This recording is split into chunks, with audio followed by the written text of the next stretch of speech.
ধুবুৰী ৰতিয়াদা ১৭ নং ৰাষ্ট্ৰীয় ঘাইপথত ভয়ংকৰ পথ দুৰ্ঘটনা তীব্ৰবেগী বাহনে ই ৰিক্সাক খুন্দিওৱাৰ ফলত সংঘটিত হয় দুৰ্ঘটনাটো।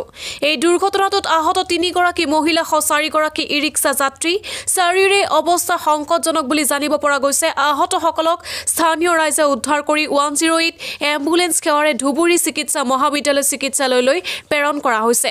আগমনিৰ ফালৰ পৰা গোলকগঞ্জ অভিমুখে গৈ থকা ই ৰিক্সাখনক বিপৰীত দিশৰ পৰা গৈ থকা তীব্ৰবেগী বাহনে খুন্দিয়াই পলায়ন কৰে।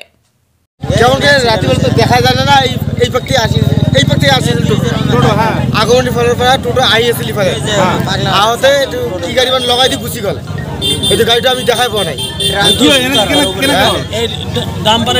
এইবিলাকৰ কাৰণে এই যে বেৰিকেড লগাইছে এইবিলাক কাটাকাটি কৰোঁতে কিবা কৰি লগাই দি গুচি গ'ল। ইয়াত বেৰিকেড কি হ'ল? সেইটো এই যে মাটি কাটে যে ডাম্পাৰ দিয়ে মাটি কাটে। কোনে কাটে? এইটো এই যে ব্ৰিজত কোম্পানী মাটি কাটি আছে। জাণ্ডু কোম্পানী নেকি? হা জাণ্ডু কোম্পানী।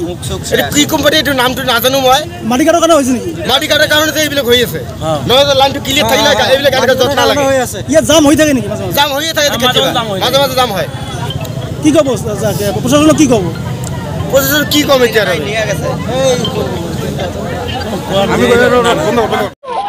ঘটনাটো কি হৈছে? কি হৈছে এক্সিডেণ্ট হৈছে নেকি?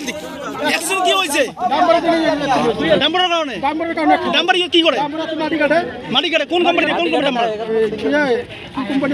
জাণ্ডু নেকি? এতিয়া কি ক'ব প্ৰশাসনক? আমি ক'ব বুজিলে বন্ধ কৰিব লাগে। মাটি কাটা বন্ধ কৰিব লাগে।